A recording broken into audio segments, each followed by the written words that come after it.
Welcome to Black Man Lab. We are live with lab results this Wednesday, September 29th. I am Marty Monaghan, the Vice Chairman of the Black Man Lab, and excited about our conversation tonight. We are going to be talking about relationships with women. That's what we talked about this past Monday at the lab in our live session at the Andrew and Walter Young YMCA, and it was transformative. It was one of those conversations that we really need to have with our young men, so they have an idea about what good relationships look like and how they should be comporting themselves within that paradigm as well. So it was a really good conversation. We'll talk about that. But before I do that, just a little history about Black Man Lab. Black Man Lab started roughly over 4 years ago. Brother Miley Davis and three other brothers that got together to just have a talk with their sons. We know as fathers, quite often our sons tune us out, and we bring in a uncle, a godfather, a good friend, somebody that we can trust to have conversations with them, because for whatever reason, they'll listen to somebody else sometimes more than they listen to us at that certain age. So that started with just four fathers getting together, and eventually it grew to us having over 250 Black men in the room together, sharing and learning together in a what we call a safe and sacred space for Black men. So that's where Black Man Lab originated. And then where we are today is we are still meeting now again with COVID. We're meeting live at the Andrew and Walter Young YMCA, but we also are doing this as well. We're having a little bit of a deeper dive conversation with one of our panelists or whoever will be an expert on the subject matter that we have from the previous Monday, just to get a good idea of what gets them to where they are today. Again, the name of it is Lab Results. So we're looking to find out what it is that you did to help you to get to where you are today.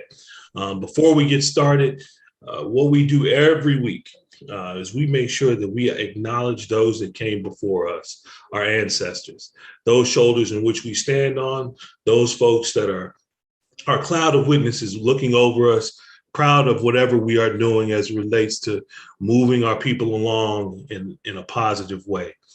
So we, every week here at Lab Results, all we do is we exalt one name. We just say myself and whoever we have on the panel, we just lift up a name, an ancestor that, would be proud of the work that we do.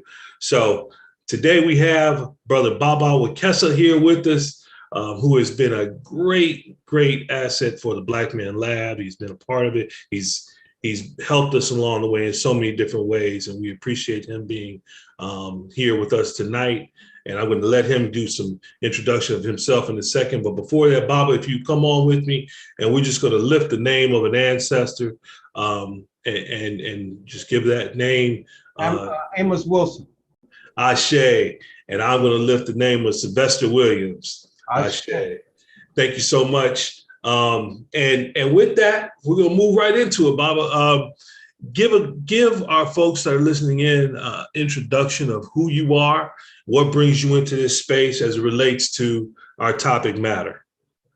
Again, my name is Wekesa Olatunji Madzimoyo, affectionately known in the community as Baba Wekesa. For those of you, most of you should know, well, if you don't, Baba is a title, it means father, and in our African tradition, once a Baba father had children, they were a Baba or father to all of the children in the community. And so it's a term of respect, and it's also a term of obligation that goes both ways. People will respect you, you also have an obligation to them. So I'm Baba Wekesa, and I am co-director of AYA, that's AYA Educational Institute. I'm a communication and conflict resolution expert and founder of the Warrior Healer Builder Communication and Healing Technology. What else? My wife and I, Afia, she's the other co-director, Afia Madzimoyo. We've been together 34 years and looking come December for 35. It's been a I see. wonderful, wonderful journey. We've been business partners together. We're co-directors. And so it's one thing to be married. It's another thing to be in business. We've been in business longer than we were married. We were in business, a neighborhood grocery store together. Well, actually, first there was an organization in Montgomery, Alabama, that we came together around, and that was the Montgomery Black Film Project. That is how we got connected. Then we started Unity Foods. We quit our professional jobs, and then we were married. And so we've been in business together longer than we've been married. And so the things that I'm talking about and the tools that we'll be talking about have been why we've been able to do that. Because it's one thing to be married, and that's enough. That's a challenge itself. To be married and in business at the same time for the same amount of time is quite a feat. So I want to call her up and always lift her up as a co-director of our Education Institute. Baba, you didn't share that on Monday. You shared a lot of stuff on Monday, but you didn't share that you all been working prior to even being married together. So that's even more of a feat. It is indeed. Yeah, so I stated that. Thank you so much. Well, let's get into the conversation. First off, what was your take on Monday? What did you think about the conversation Monday? What did you? It was a great conversation, a needed conversation, and the people, brothers who came with real questions. It was a cross-generational conversation, which I really love. You know, one brother, wanted to talk about, okay, this is how it is now, with me and with sisters and what brothers are experiencing. And so we got to talk about relationships and what's the same and what's different across generations. And so it was really great. We kept it moving in terms of panelists so that everybody there got to hear many different perspectives from us, and they got to bring different questions. To me, that's a powerful conversation. And it was a conversation that's needed to be had because we just don't talk about it straight with each other in a safe place. How do we make this work? How do we make it work in the here and now? Not some mystical idea, but in the here and now. And so their questions led to real world examples. The folks who are the panelists like myself just brought it. And so it was a great conversation. Yeah, definitely brought it, and definitely brought it with a level of honesty that I think you alluded to that was very needed for our young folks to hear, right? Because what they may be hearing quite often is what they see on social media or what they see on media, period, right? I think that one of the, go ahead, what were we gonna say? It's also good for us old heads to hear each other. Sure. Because, I mean, we certainly need to have it with our young people. And we also need to hear for some, in many cases, just to affirm, other cases to also learn. From each other, because we are old, some of us, and at the same time, and we're successful. Yet there is no cookie cutter. This is one of the things that came out of the session when some people were saying, my wife is never going to cut any grass. Okay. Sure. And I said, well, my wife won't let me, right. cut the grass in her garden. She has flowers everywhere. She has plants everywhere. She has whatever. And she insists on cutting the grass. All right. Sure. So I can't be one of them brothers like, no, my wife ain't going to be touching no lawnmower. My wife won't let me touch the lawnmower. And part of what that was about is being in relationship with who you're in relationship with and negotiating that based on who you are and who they are. As opposed to having some cookie cutter, this is how you do it, and this is what makes it work. And so I think it was great. Right, and I think within that, the dynamic that I was getting from the panel was, these relationships are fluid, but you have to be willing to bend in certain places, and what you may have thought was the way something was supposed to be. Right. Might not be exactly what it is. That's right. No, you're right on the money, and that was I think, and I know that was a takeaway for some of the young folks, and it's really, really important that we know how to be in the relationship as opposed to into a fantasy relationship. We'll get it from social media. We'll get it from television. Watching things influences. Sometimes we don't think they influence us. But if all you've seen is this kind of model, whether that's the one you grew up with and or a fantasy one on television, then you don't think yours is a success unless it fits that model. And Brother Jihad said straight up, one of the things we need to do is we need to get rid of these white supremacy models of what a relationship is. Okay, when is making it?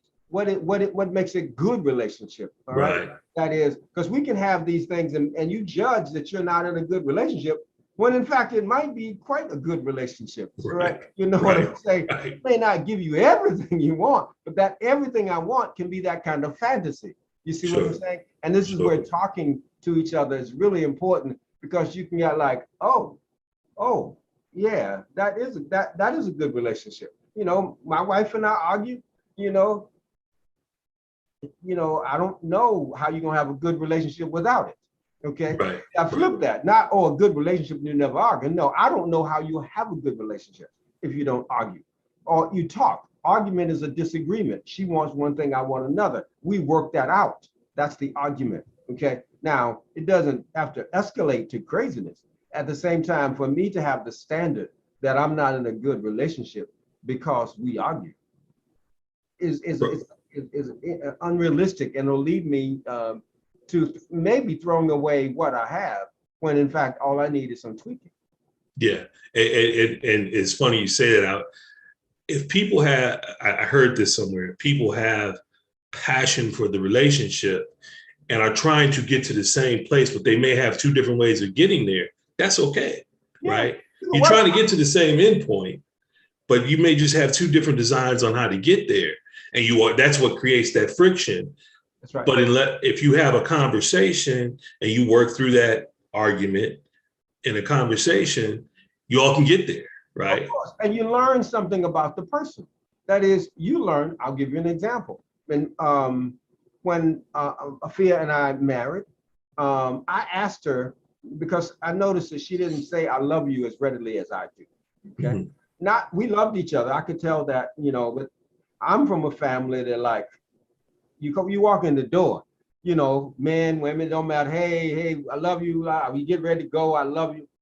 Well, so I said, listen, I need to know that if, as we progress in this relationship, if I ask you to tell me you love me, that you'll do that, okay? Without some version of, I must be some punk because or I must be some insecure dude because you just told me yesterday. Sure. And she said, sure, I will. And I'm glad you asked.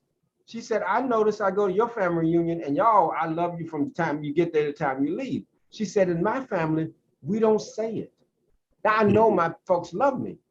They show it, okay? And they may say it occasionally, but nowhere close to how is your family. So I'll be happy to do that. Now, what did I learn? I learned that in her family, doing was the currency of love. Yeah. Okay. In my family, you got to say it. You're gonna come up in here and ain't say I love you, right? Hugging each other. She said, no, my family don't do that kind of hugging stuff. She said that's a good thing, and I want to learn to do that.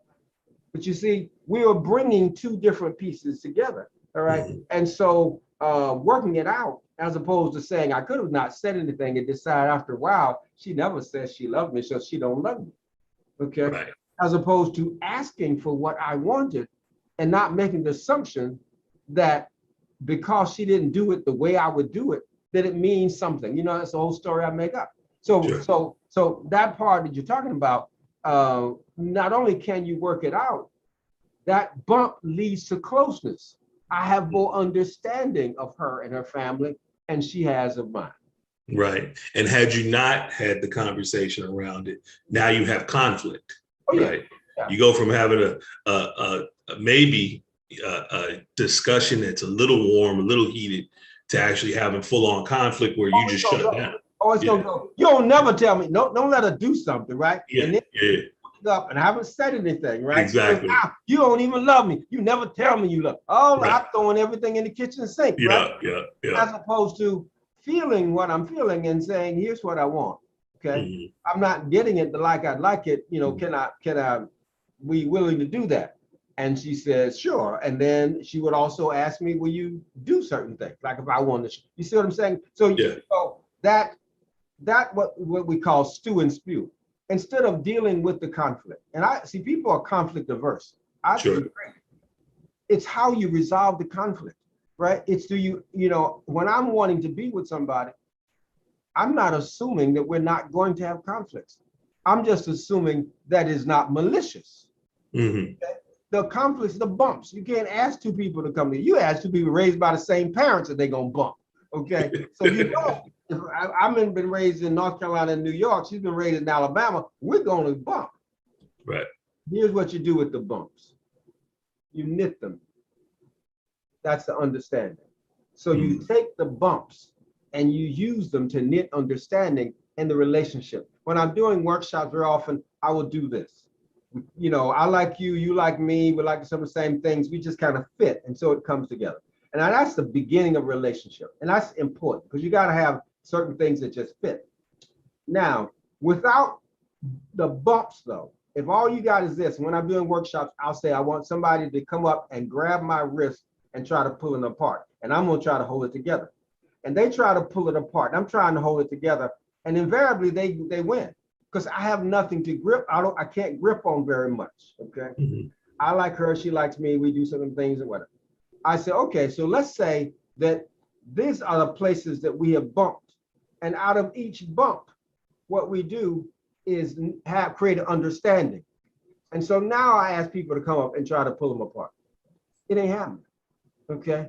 It just won't happen. And so, things that are said outside of the relationship, other things that bumps in, it don't really create, you're not being pulled apart because you have embraced the bumps as doorways, as portals to greater understanding. Love that. Love that. And quite honestly, if have experienced that in a good way, more recently than not, but in terms of, you have some conflict, you have conversation around it.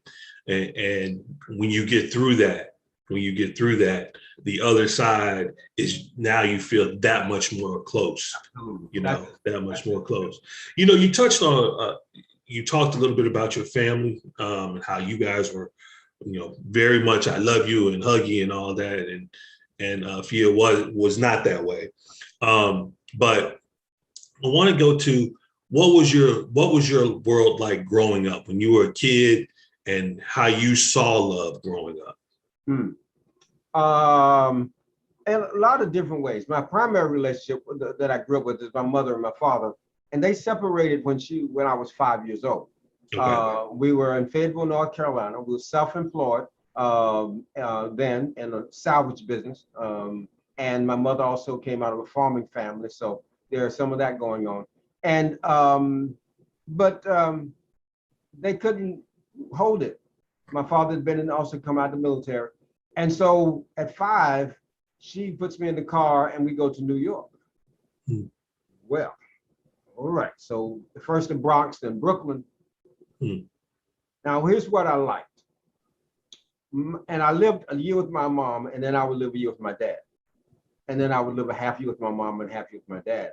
When I was with my mom, she talked so positively about my dad. I had to ask her, well, Mom, if Dad was all that, why are y'all ain't together? And she said, now I'll tell you.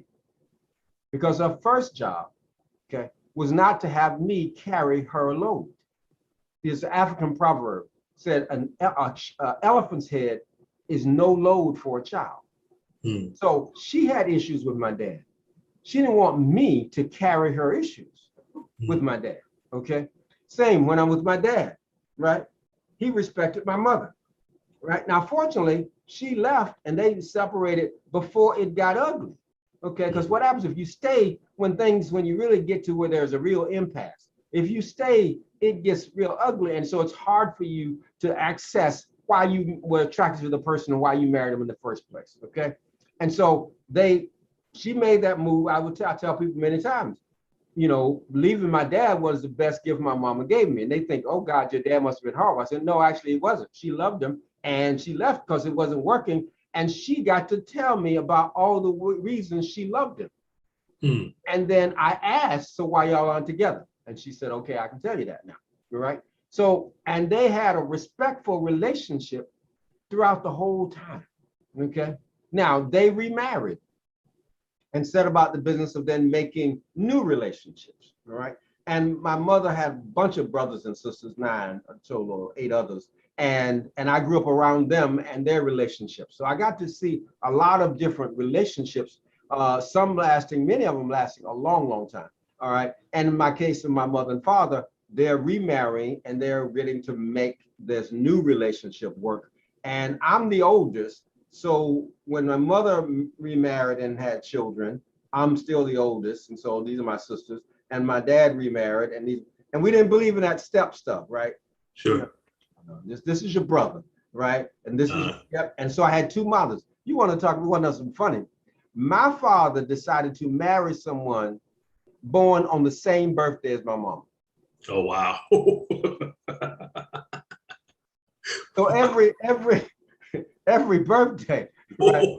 That's pretty heavy. I got two mamas, right? Right. And my 2 mamas is the birthdays the same day. Like, oh God, no, you didn't.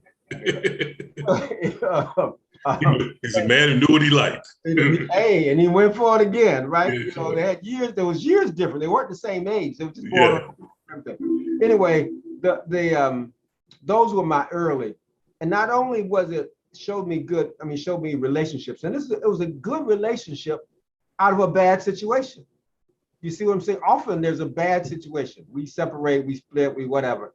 Sure. And it's like contentious throughout the years, right? It was not, all right? They loved each other until they died. Now they knew they weren't going to get back together. They remarried and whatever, and they accepted that. And the people they married knew they loved each other. You see, y'all, this is what people don't get. You can love somebody. That doesn't mean you're going to go to bed with them. That doesn't mean you're going to be in a relationship with them. It didn't fit. They had something, right? And it was good. And then it wasn't. All right. And they produced me. Okay. Out of that. All right. And so they didn't have to deny what they had at one time. They also weren't trying to recreate it while they were married to somebody else. They were now trying to make those other relationships work.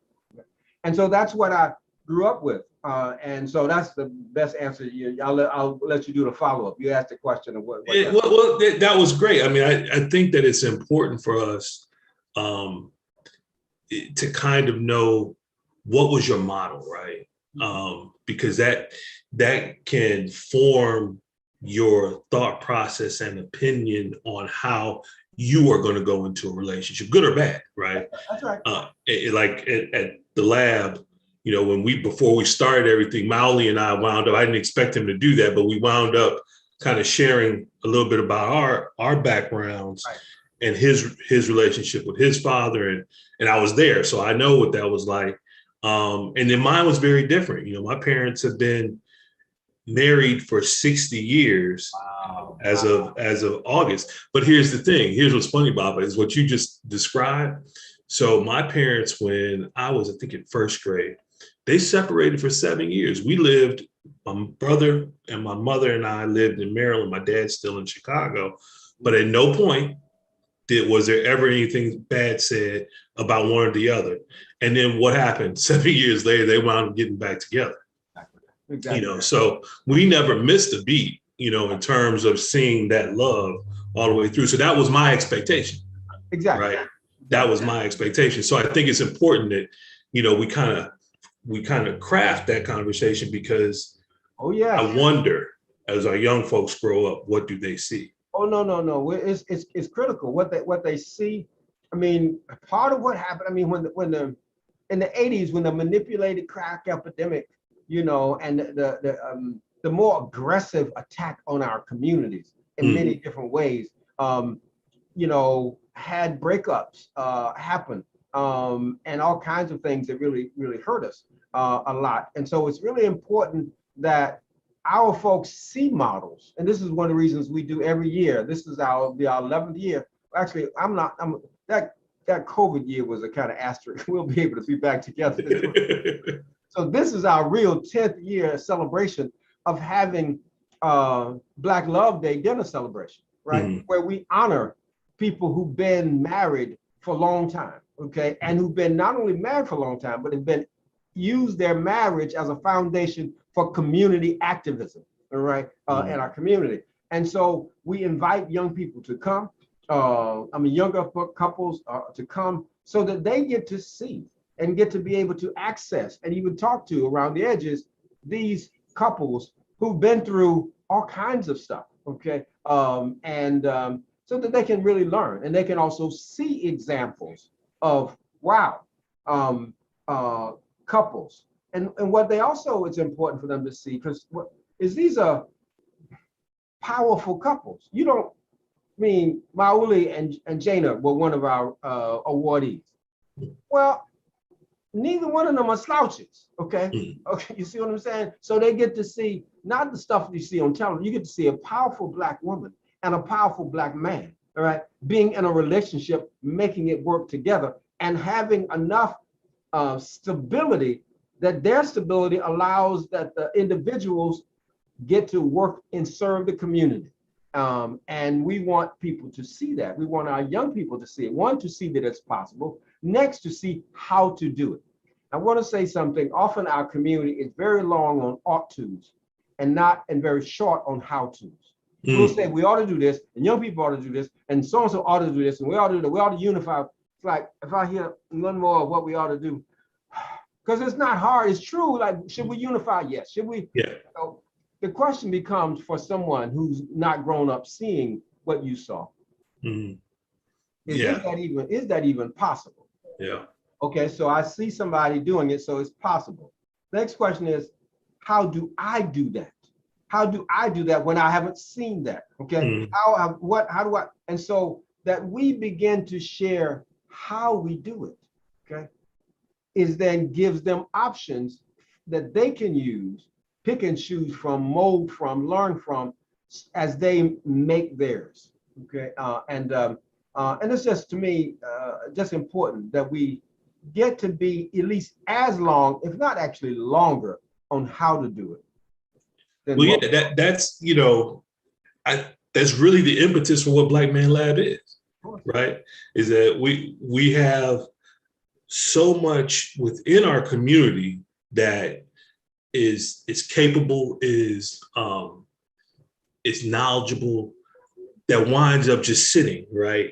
Because people are talking about the ought to all the time and not necessarily the how to, right? And so that's really what Black Man Lab is about on two folds, right? That piece, but then also as we talk about community and the support, the community support, and then all the fissures within our community that are really driven by Black men being identified as the glue, if you will, for the whole picture, right. Because if we're not there, then now we have a fractured community. Absolutely. Right? Absolutely. So that's really what Black Man, you'll get me going and going, but yes. I mean, I've been, fortunately, I've been around at that very first meeting that you talked about. All right. Now, I don't mean the first meeting in Black Man Lab. I'm talking about the first meeting that was held in my own office. I know.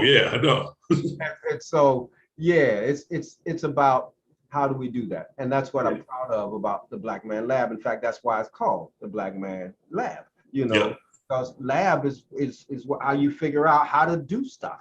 Okay. Exactly. As opposed to ought to. Let me just say something that was there that I shared on a Monday, and that is, and it's something that I share with couples and young couples and to-be couples.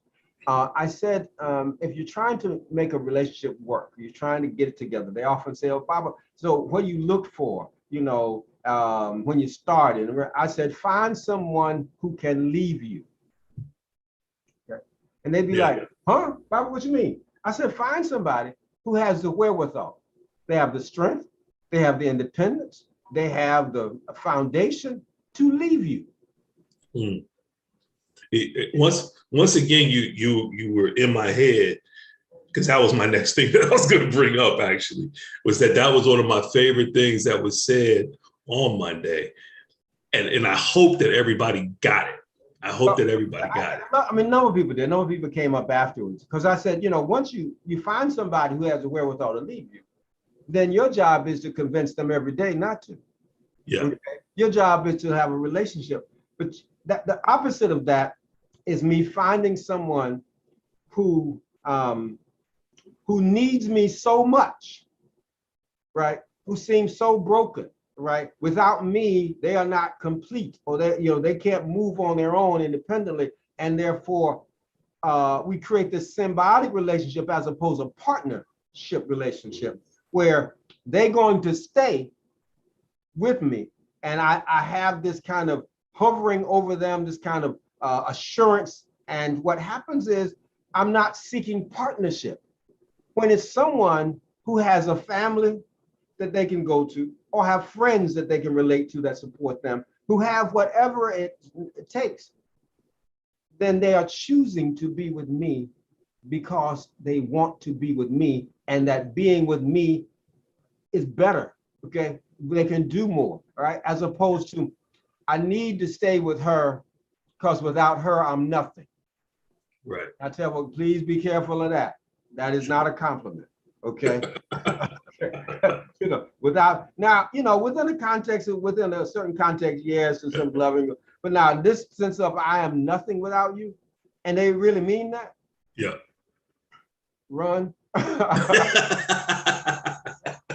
Because I want someone who brings something to the table. And here I'm not just talking about money, okay? Mm-hmm. And that's another thing we really had a good thing talking about material things. But I'm not talking about just money, all right? I mean, because many people talked about when me and my wife get together, we were broke, okay? And all of that. I'm talking about what they bring to the table is something you admire. Yeah. Okay? Something that you admire, right? Absolutely. Not just somebody to fix. See, this is a contrast I want to make. We'll find somebody who we think if we fix them, they need fixing, then they will be beholding to us. Mm-hmm. No. I mean, we all got to do our adjustments, and I'm certainly a better man having been with Afia 34 years than I was without her.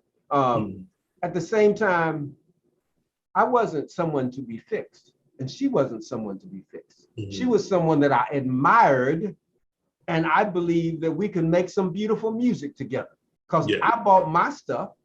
Good stuff and bad stuff. She bought her stuff, okay? And when it's like, no, I'm bringing the good stuff and you just got potential. Look out. Right. It's often driven actually by our fear when we do that. Yeah. We often figure that if we get the broken winged bird and we help them heal, then they will stay with us. Sure.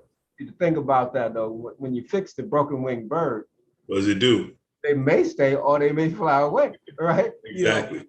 And another thing that I told brothers is, or I tell them all the time, in a relationship, if I can't lift the sister up, if I can't make the sister better off, then I don't need to be in. Mm-hmm. My job is to lift her up. Now, I don't mean that it always works. Because I also told folks that me and Mama Fia have been together 34 years, but that's number 3, okay? My first 2, I was learning how, okay? You know what I'm saying? And I don't have no shame about that.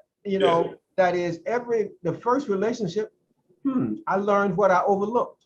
I learned what I minimized. I learned what I didn't see, okay? And I'm not talking about the person was a bad person. No, the wonderful woman was a beautiful and wonderful woman. It's just that there are certain things I ignored as opposed to checking them out and talking about them, all right? And then we could have come to some agreement that we were going to be friends, and we might, have a night out or night in or whatever. At the same time, that it wasn't going to work for a forever and ever kind of relationship. And in the second time, I did a better job in terms of looking, and also, it became clear that there was an impasse, all right? We had so many things that worked, and there were some key things. And there's a difference between like little things and deal breakers, okay? It became clear for her. Now, it wasn't a deal breaker for me. It's a deal breaker for her. And she said bye, she left me, okay?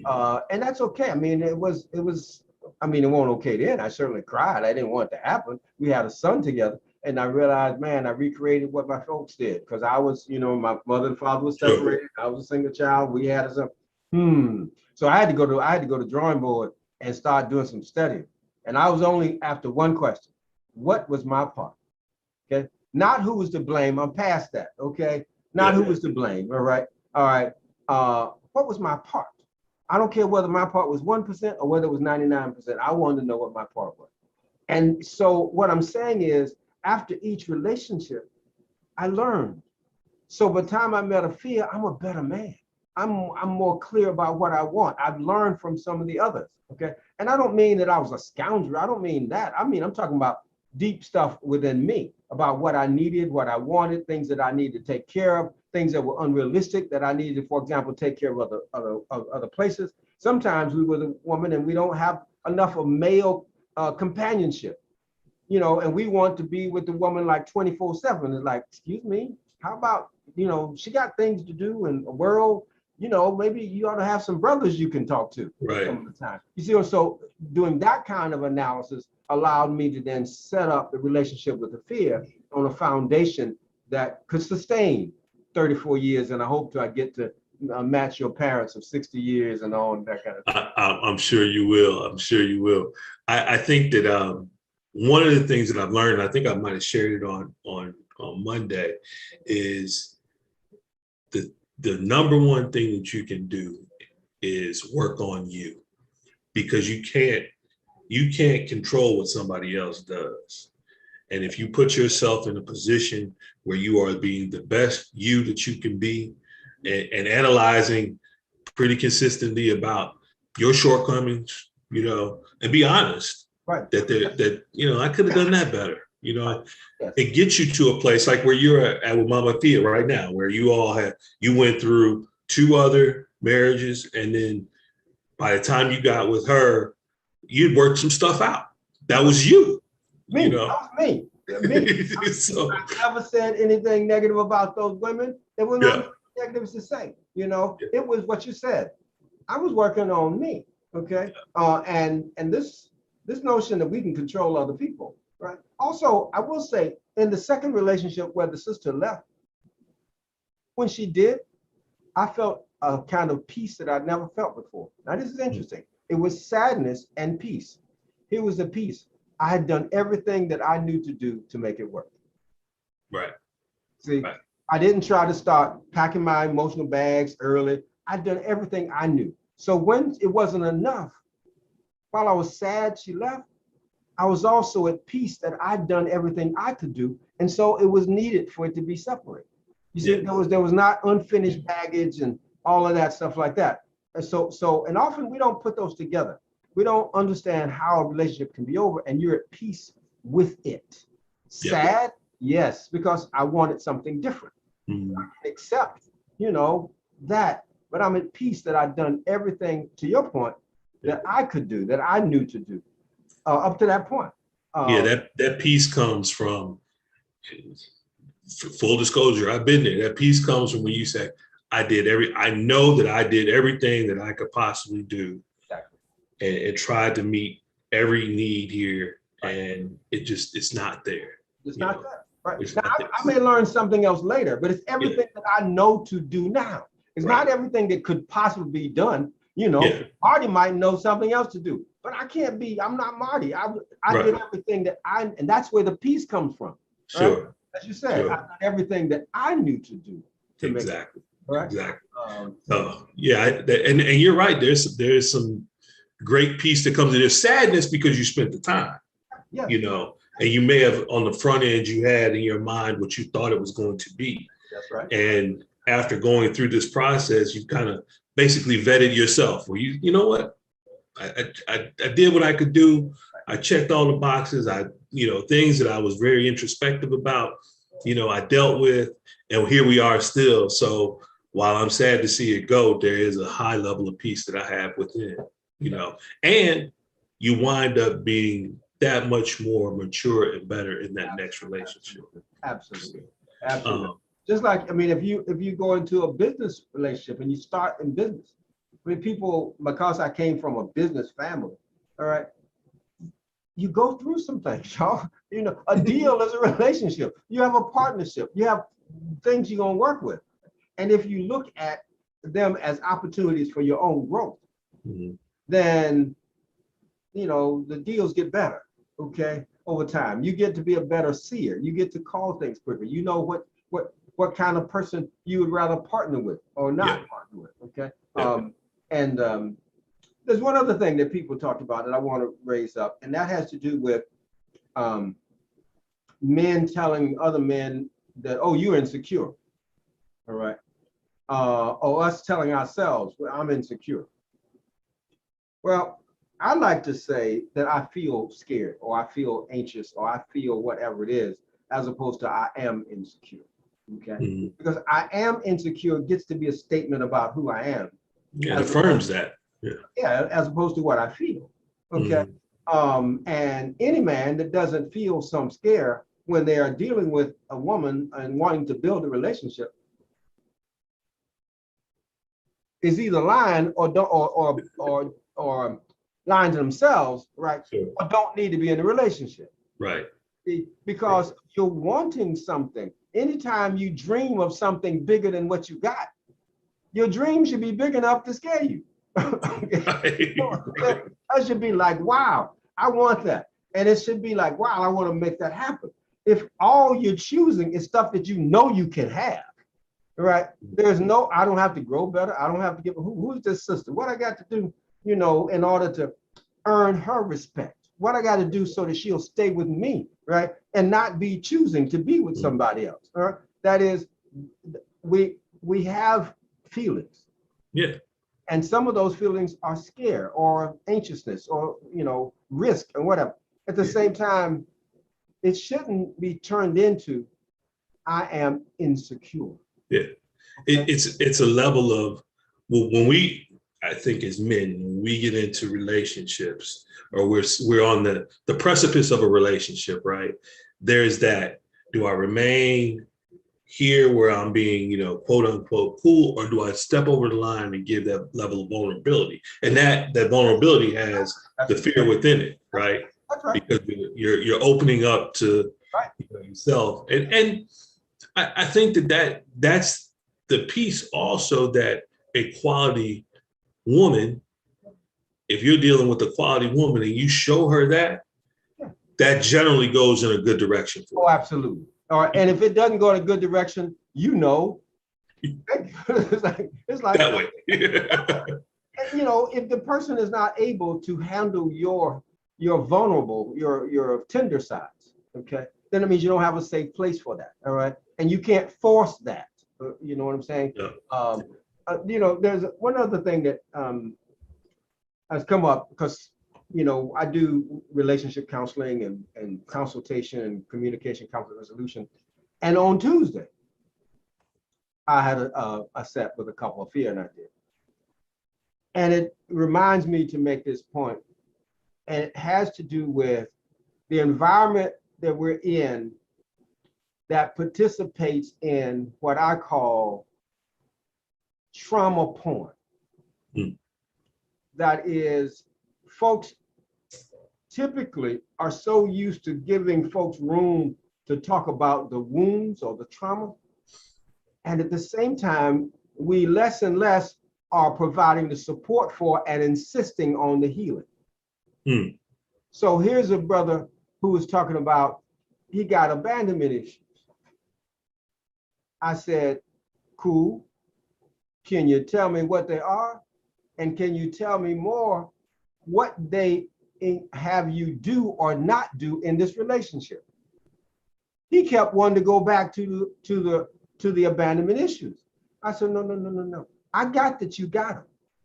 Please do the work to tell yourself, because of whatever happened and how it affected you, how does that determine or affect what you do in this relationship? Right. You see, often we get a whole lot of mileage out of, I have been wounded. My upbringing wasn't like I wanted to be, or wasn't whatever. Or I have these scares or fears or tendencies and whatever because of it. But in this society, you can actually make a whole lot of money. you can get on stage and talk about how deep your wounds are. What really needs center stage is what the old folks used to say, your testimony. See, to have a testimony, you got to at least heal some of the wounds. Okay? Sure. All right. So now you got a testimony. You may not be finished with them, but you have a testimony of I was wounded, and here's what I began to do. Right. Whether you're calling on Oludumare, whether you're calling on Jesus Christ, whether you're calling on whoever, Allah, that is, these are the things that I began to do to heal this. And so I am not injured from that in the same way. Okay. That doesn't dictate my behavior forever. What I had to break through is this brother had been caught or taught that since he was wounded, she was supposed to give him a pass for some errant behavior. Like, excuse me, hello? No. I got that you were wounded. Right? And guess what? It's your responsibility to heal that. Yeah. You see what I'm saying? And so as brothers are listening, and sisters too, it's important that we don't get caught up in trauma porn. That is, looking at it and just dealing with the wound of it, or, and not the healing of it. And I think I mentioned some of it on Monday, because it's not just with the social and emotional work, it's also with medicine. And that's to let you know how almost permanent it is in this European society, structured society. On the medical side, if I have been diagnosed with high blood pressure, then high blood pressure is my trauma or is my wound. At least that's what they'll say. And so therefore, and when I take medications, the medications are to help me control it, not to heal it. They don't even say this will help you heal, or anything else will help you heal. We want to watch and want you to watch your high blood pressure porn. We want you to watch it for years. Yeah. And pay us take this medication. I say, okay, now I'm in some emergency situation. Yeah, I'm going to take this, but tell me what I need to do to heal this. Right. Same thing with diabetes. You got diabetes? Take this medication to control or manage your diabetes. We want you to watch your sugar. Like, no, what we want you to do is to heal what ails you. But now that is just taken off the table.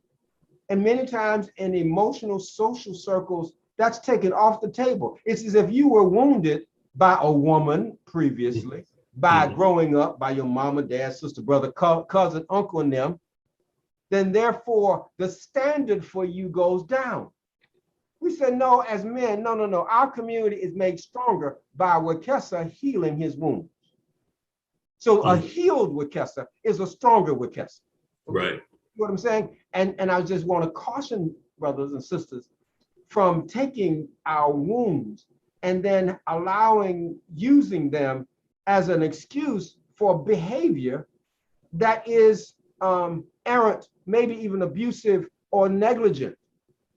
My work is, if I recognize that my past has me be, let's say, more clinging, okay, or more overly possessive, then my job, once I recognize that, is to do the work to heal the wound so that the person is not having to endure the result of my behavior based on a wound. Let me do the work. Then I can say, you know what, I used to be. And what happened is that's because I hadn't dealt with a situation with my mother or father leaving me or some abandonment, stuff like that. But I've dealt with that, right? And so it makes perfect sense for you to have friends and for me to have friends, right? And you can be with them without me going crazy.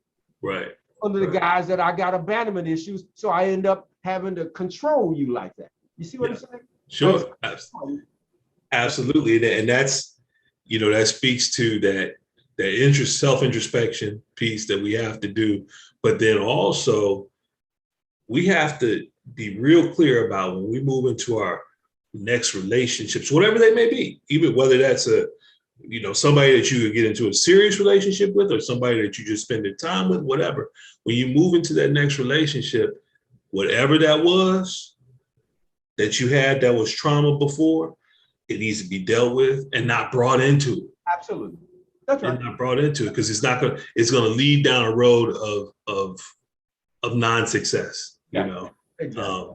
You may be able to work through it, but well, the only way you work through it is if you honestly bring it to the relationship as something that you're going to work through, as opposed to that you're going to have the person have to burden. Yeah. Like as if it's her responsibility. All right. Yeah. Like, no, it's my responsibility. And so I'm working on it. I have already done something. Because my grandma would say, listen, if you want me to give you something, you got to come to the table with something. You want a nickel, bring something. Okay. You bring a nickel, I'll give you a quarter. Okay. But you got to come to something. And it ain't just got to be money. If you don't have no money, then agree to like clean the house. Agree to, mow the lawn. Do something. You got to bring something. So if I go to the relationship and I can say, here's some stuff I'm still working on, but I need to be able to say, I've identified the issues. I've identified the behavior, the errant behavior that comes from it. I'm working on that, and I will continue to work on that. Not now it becomes your job to fix me. You see, it's my job to do the work on it. And it's important because you see, in this society, they will pay me to talk about my trauma. I will get billing, I will get stage presence, I will get whatever. Nonprofits get money all the time talking about Black people's trauma. They don't get as much money talking about Black people's healing. No. I'm calling out straight. Now, this is not what I know, right? And I've written a tremendous article, getting a lot of a play, called I'm tired of this trauma poem. The headline is, just as trauma can be passed on generations, so can my healing. So think about it. Think about something happened to me. I healed it, and I tell that story and what I did to heal it. Okay, and that story of my healing of the trauma and generations becomes a tool for anybody in the family. When they encounter that, they now know what to do with it. They now at least know this is how Baba Wekesa dealt with it. This is how Granddaddy deal with it. We can pass healing down generations. All right, but we don't. I was gonna say, and it becomes, your healed way becomes modeled behavior. Thank you. Thank you. So people you gonna get stuff, we gonna do bumps, we gonna be hurt. But to say, oh, okay, that can be healed. Not this is an excuse. But see, what happens is if I talk about my trauma, then you can't expect much of me. You see, it lowers the bar. You're like, the bar ain't getting lower, baby. Okay, you know what I'm saying? The 50-yard line is still the 50-yard line. Now, it may take you longer to get there, okay? You may have to go there by different means, but you still got to get there. The relationship still demands being a man, right, in a relationship where my job is to create a family and a foundation where these children that come through, whether they are my biological children or children that are brought to the relationship, or I bring in from the community, where these children, all right, grow into something that can aid the community, where my being in this relationship has a stability so that I become something in the community, whether it's a store owner, a plumber, or somebody with some respect and honor, so that our community gets lifted. And I can't use that I was wounded, and I'm not making light of any wounds that we had. I'm also not making light of our power to heal it. And this society wants to make light of our power to heal it. You cannot heal your diabetes, and you certainly can't heal abuse that you had when you were 12. Right. And I say, well, they don't want to talk about it, because at the end of the day, and we're up against the clock, but at the end of the day, that doesn't work in a capitalistic society. Thank you. Because what in a capitalist society, I'm supposed to be wounded. Why? Because then I can buy what you give me as my surrogate healing. Right? I feel bad, so let me go and buy something. Let me wear something. Let me put on all this everything. Okay. Whether it's I gotta have 32-inch spinners to feel better, okay, or I gotta have 4 feet eyelashes to feel better. Okay. You know what I'm saying? It's you. That shouldn't make anybody feel better, by the way. Well, I know it. But to your point, a capitalist society wants everybody to be off kilter. Yeah. They want relationships to be off. Okay. They don't want strong families.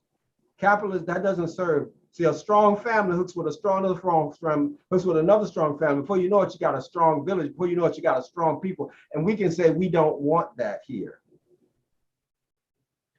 And what's that do? It's better to have a bunch of hurt individuals. Like when you go to a football game, pre-COVID, so you got 30,000 people in the stadium, but they're not a family. Right. They all can be easily manipulated like this. Make them a family, and you can't easily manipulate them because they have their own connections, their own relationships, and their own agenda. So in a capitalist society, you want everybody who you can be. You can herd in and out of McDonald's. You can herd into a Louis Vuitton. You can herd here and herd there, wherever you want them to go.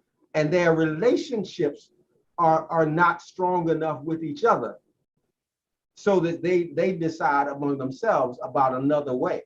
And whatever. And so you're absolutely right.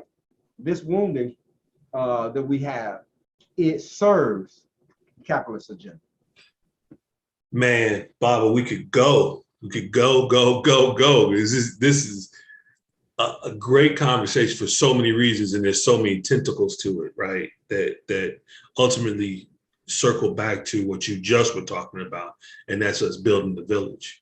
And what I think, and I'll say this and then I'll leave it alone, what's being missed more than anything is the world is a better place when our villages are stronger, right? And when I say the world, I'm talking about other cultures and everything. The whole world is better when our villages are stronger. And that's what, man, that's my goal. That's my goal. You're doing it. So we're doing it, right? So, man, I got to do this before we check out, because it's what we always do every week, and let's talk about habits, rituals, and disciplines, which you've heard this before. But I want to talk about habits, rituals, and disciplines as they relate to the relationship. Can you give us quick habits, rituals, and disciplines that work for you and Mama Afia? Yes. I always, if I'm away, I learned this from my great-grandfather when I asked him how he was so successful in his relationship. He said, well, son, whenever you go away, bring your lady something. Let her know, particularly you got to be gone for 2 days, 3 or something like that. Like, always let her know you're thinking about it, okay, by bringing her something. Okay. So, that's, a habit that we have. Lately, we also have a habit of getting up and exercising together at 6:30 in the morning, okay? And that's a beautiful thing. And I'm always complimenting her, not criticizing her, on what she's doing in her own way, all right? And she's complimenting me, there. And and of course, I always tell her I love her. And now she tells me too. Y'all work through that, right? Y'all work through that. Man, listen, thank you so much for coming on tonight. I completely and wholeheartedly appreciate you being here. Appreciate you for Monday, man. Again, the conversation Monday was awesome.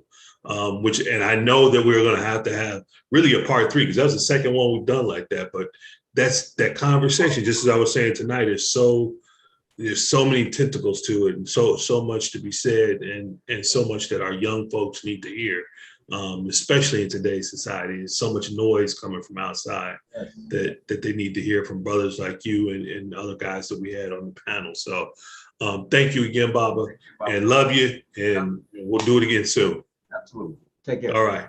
Ashe. Ashe.